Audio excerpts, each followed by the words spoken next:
కాంగ్రెస్ పార్టీకి కంచుకోట నల్గొండ జిల్లా. గత ఎన్నికల్లో ఇదే విషయం ప్రూవ్ అయింది. హస్తం పార్టీ అధికారంలోకి రావడంలో నల్గొండ జిల్లా కీలక పాత్ర పోషించిన పదవుల విషయంలో మాత్రం అక్కడి నేతలు సంతృప్తిగా లేరట. మంత్రి పదవుల కేటాయింపుల్లో తమకు అన్యాయం జరిగిందని అసమ్మతి రాగాలు వినిపిస్తున్నారు. పక్క జిల్లా మాదిరిగానే మాకు పదవులు కావాలంటున్నారట. ఇంతకు ఉమ్మడి నల్గొండ జిల్లాకు వచ్చిన పదవులెన్ని, ఇంకా ఎవరెవరు ఏమేమి ఆశిస్తున్నారు, పూర్తి స్టోరీలో చూద్దాం.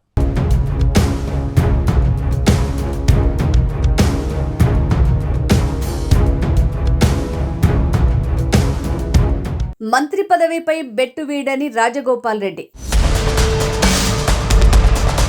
నాడు కాంగ్రెస్ అధిష్టానం హామీ ఇచ్చిందని గుర్తు. ఖమ్మం జిల్లాకు ఉన్న కోటా కోరుతున్న మునుగోడు ఎమ్మెల్యే. కాంగ్రెస్ పార్టీలో మంత్రి పదవుల చిచ్చు ఇంకా చల్లారలేదు. మరో 2 స్థానాలు ఖాళీగా ఉండటం, త్వరలోనే వాటిని భర్తీ చేస్తారనే ఊహాగానాలతో ఆశావహులు వాయిస్ పెంచుతున్నారు. తమకే మంత్రి పదవి ఇవ్వాలంటూ పట్టుబడుతున్నారు. అందులో ముందు వరుసలో ఉన్నారు మునుగోడు కాంగ్రెస్ ఎమ్మెల్యే రాజగోపాల్ రెడ్డి. గతంలో తనకు అధిష్టానం మంత్రి పదవి హామీ ఇచ్చిందని, ఇప్పుడు దాన్ని నెరవేర్చే టైం వచ్చిందంటూ కాంగ్రెస్ ప్రభుత్వం ఏర్పడిన నాటి నుంచి రాజగోపాల్ రెడ్డి డిమాండ్ చేస్తున్నారు. పలుమార్లు జరిగిన కేబినెట్ విస్తరణలో చోటు దక్కకపోవడంతో కాంగ్రెస్ పాలనతో పాటు ఏకంగా సీఎం రేవంత్ రెడ్డిపైనే విమర్శలు ఎక్కుపెట్టారు రాజగోపాల్ రెడ్డి.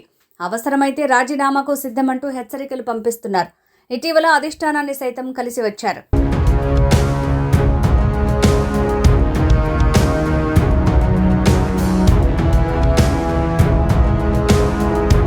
అయితే రాజగోపాల్ రెడ్డికి మంత్రి పదవి రాకపోవడానికి ప్రధాన అడ్డంకి జిల్లా సామాజిక సమీకరణాలు కలిసి రాకపోవటమే. ఇప్పటికే నల్గొండ జిల్లాకు 2 మంత్రి పదవులు ఉండటం, అందున రెడ్డి సామాజిక వర్గం నుంచే 2 ఉండటంతో కేబినెట్లో స్థానం సంపాదించాలన్న రాజగోపాల్ రెడ్డి కల నెరవేరటం లేదు. అయితే 12 అసెంబ్లీ స్థానాలు ఉన్న నల్గొండలో 11 కాంగ్రెస్ గెలవగా ఖమ్మం జిల్లాలో 9 కాంగ్రెస్ గెలిచింది. బీఆర్ఎస్లో గెలిచిన ఓ ఎమ్మెల్యే హస్తం పార్టీకి దగ్గరయ్యారు. అయితే ఉమ్మడి ఖమ్మం జిల్లాకు 3 కేబినెట్ బెర్తులు దక్కడంతో నల్గొండ జిల్లాకు ఎందుకు ఇవ్వరని రాజగోపాల్ రెడ్డి వేస్తున్న ప్రశ్న. కాంగ్రెస్ పార్టీ అధికారంలోకి రావడానికి ఉమ్మడి ఖమ్మం జిల్లా ఎంత పాత్ర పోషించిందో ఉమ్మడి నల్గొండ జిల్లా కూడా అంతే పాత్ర పోషించింది. అందుకే ఉమ్మడి ఖమ్మం జిల్లాకు ఇచ్చినట్టు ఉమ్మడి నల్గొండ జిల్లాకు సైతం 3 మంత్రి పదవులు ఇవ్వాలని డిమాండ్ చేస్తున్నారు. అందులో ఒకరు రాజగోపాల్ రెడ్డి.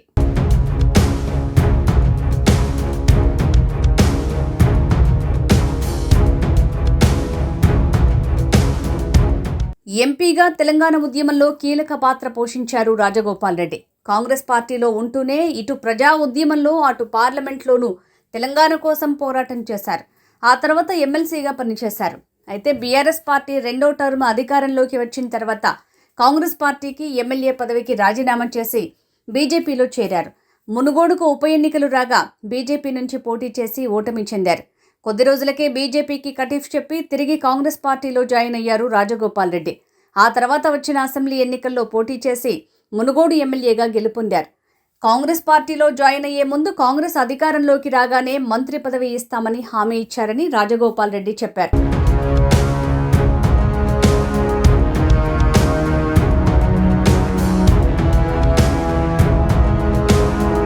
అసెంబ్లీ ఎన్నికల తర్వాత వచ్చిన పార్లమెంటు ఎన్నికల్లో భువనగిరి ఎంపీగా చామల కిరణ్ కుమార్ రెడ్డి గెలుపు కోసం పనిచేయాలని, అందుకుగాను మంత్రి పదవిని అధిష్టానం ఆఫర్ చేసినట్టు రాజగోపాల్ రెడ్డి గుర్తు చేస్తున్నారు. కానీ ఇప్పటికీ 2.5 ఏళ్లు పూర్తయినా మంత్రి పదవి విషయంలో ఒక్క అడుగు కూడా ముందుకు పడటం లేదని ఆయన అభిమానులు అంటున్నారు. మంత్రివర్గ విస్తరణ అంటూ వార్తలు వచ్చిన ప్రతిసారి ఆయన పేరు అంటున్నారు, కానీ మంత్రి పదవి మాత్రం ఇవ్వటం లేదని అంటున్నారు ఆయన అభిమానులు.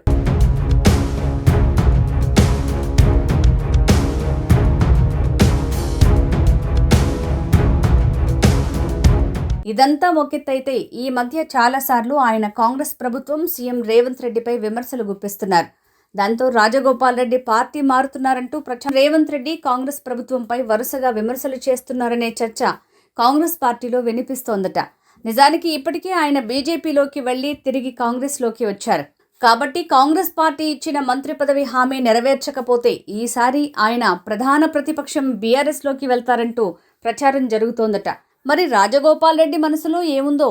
మంత్రివర్గ విస్తరణ జరిగితే అందులో ఆయన పేరు ఉంటుందా లేదా అనేది వేచి చూడాలి.